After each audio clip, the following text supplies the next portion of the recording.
Hi everyone, this is Christine. It is Sunday, July 31st, 2016. It's in the evening. I wanted to share something with everybody, something that came to me. I was watching a video this morning on something called Isha Kriya. It's ISHA, and the second word is KRIYA. Isha means the source of all creation, and Kriya means to go towards that. At least that's my understanding. I was watching a video on that today, and there was something that was mentioned in the video that caught my attention, and it made sense to me. The body is a vessel, okay, and the breath is power. Because if you think about it, if you blow breath, there's power behind it. It can, it can make something move. Like if there's a feather on the table and you want to move it without your hands, you just blow on it and it moves. So there's power in the wind of your breath. And there is also a gauge. So for example, if there was a scale, this is the gauge, a scale from 1 to 10, and if a person's breath, which is what's inside of them, is it's your spirit, it's what animates you. I think this is what my understanding is. A scale from 1 to 10, if the breath is attached to the body, okay, so they're two different things. And scripturally, Adam had a body, and then he also had the breath of life put into him from God. So there's two different things. But if the breath is attached to the body, then a person on that gauge of one, or on that scale of 1 to 10, is at a -1. So you're not even on the scale of 1 to 10. You're at a -1 if the breath is attached to the body. Which to me means that the body weighs a person down. And if you think about it, it is earth, quote unquote earth. And earth is heavy and dense, so to speak. If you try to pick up a bag of dirt, it's heavy. Our body is made of the earth, of the dust of the ground, so naturally it's heavy. Versus the breath is very lightweight. It moves like the wind, I hope this is making sense. This is what came to me, so I'm just sharing. But if a person can separate the breath from the body, not literally, of course, because if you do, then you will die, if you actually do that. But if consciousness inside of you can ride on your breath, a person can shoot or ride on that breath, like travel on it, at a speed of 10 on that scale of 1 to 10. So pretend like your breath, when you're blowing out, like it's some kind of a line or a bridge or something like that. So if the person's breath is attached to their body, you're at a -1 because the body is weighing you down. But if the breath can be separated from the body, consciousness can ride on that breath like a bridge or like a sheet of ice or something like that, and you can go on a scale of 1 to 10, you can ride it at a 10. So you can go very fast. And a person can shoot or ride on that breath at a speed of 10, and they can tap into all sorts of realms. Because you've tapped into, your consciousness can ride on it. This made total sense to me and helped me to better understand what this is all about. Also, what came to me is I pictured in my mind a rocket, like a NASA rocket.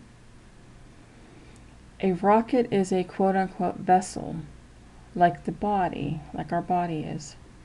And air or power, or in this case it would be the fire from the engine underneath the rocket, it would propel the rocket up and get it into space, outer space. The energy, in this case it's the fire of the rocket, but the energy, the breath of a person, if you're talking about a human body, pushes the rocket up, but you need the rocket as the vessel to get you there. So you need both the energy or the power, your breath, and you need the vessel, which is your body or the rocket.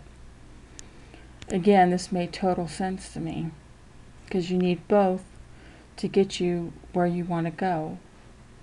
If you have only breath and no body, then you don't have a vehicle to get you where you need to go, you know?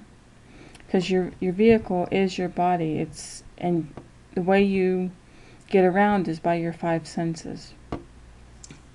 That's how you know where you're at and where you need to go.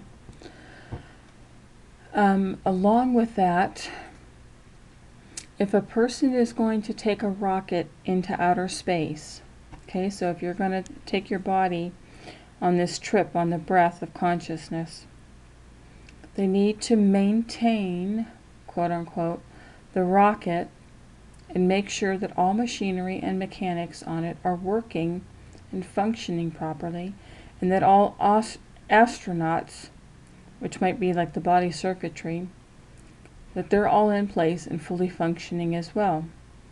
Okay, so you want the mechanics of the rocket to be working, like all systems to be working on the rocket, but you also want all the astronauts on board, which might be the body systems as well. You want them on board, you want them in place, in the seats that they're supposed to be doing, you want them capable and able to do their job to get this rocket, to steer it, and to get it where it needs to go. So these are the systems of the body. You want to keep your body in good functioning, maintenance, working order.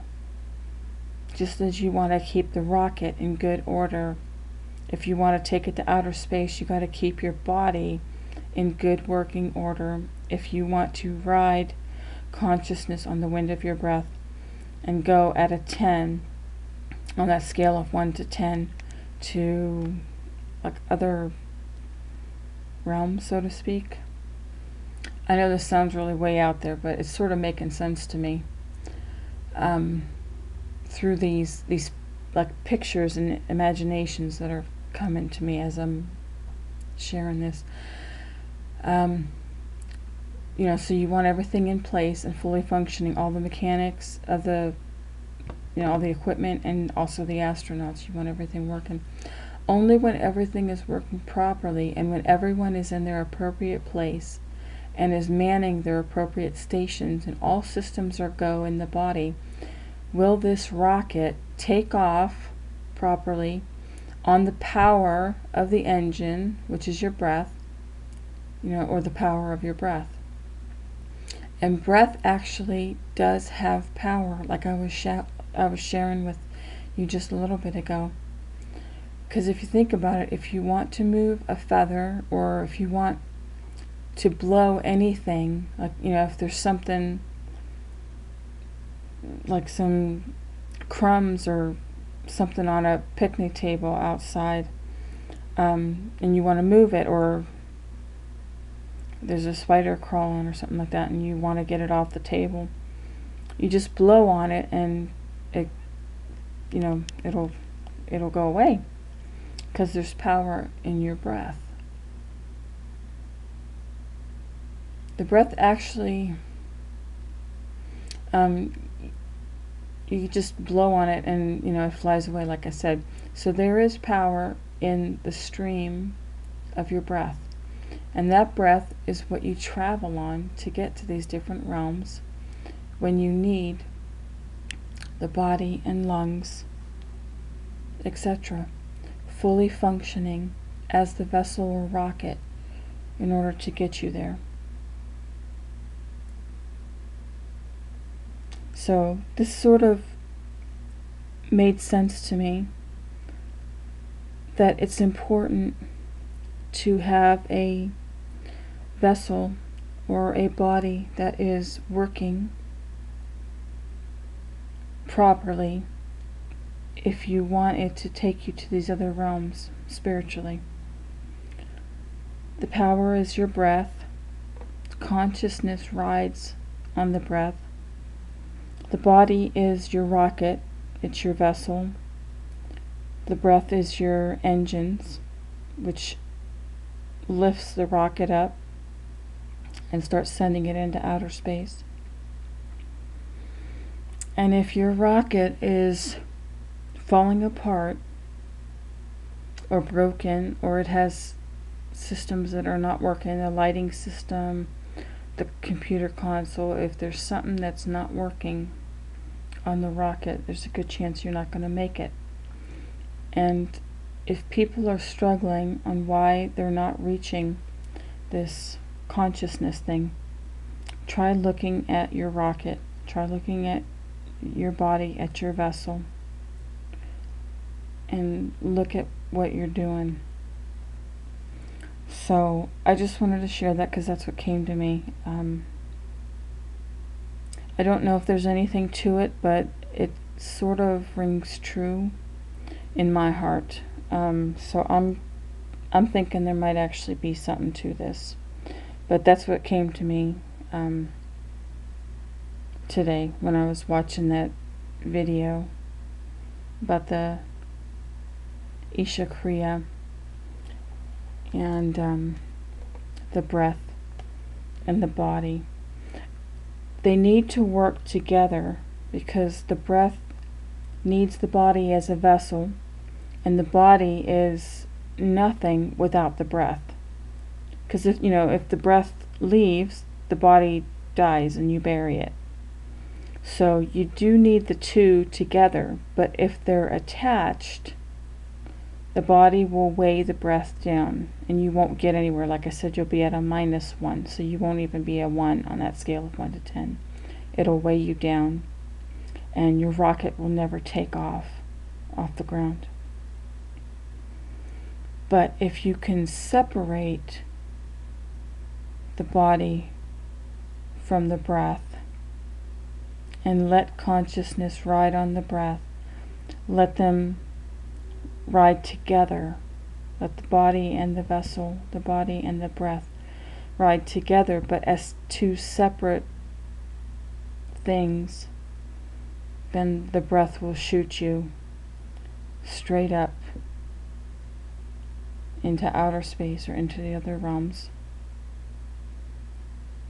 with consciousness, and you'll travel at the speed of 10 on that scale of 1 to 10. So I hope this makes sense. If it doesn't, it's okay too. Just think about it, let it sink in, and if it doesn't make sense to you, then just forget about it. But it's just something that came to me today, so I figured I'd share in case it helped anyone else. Okay guys, thank you again for letting me share, and I hope everyone's having a great day, and I will talk to you again soon in the next video, whenever that is. Okay, bye-bye.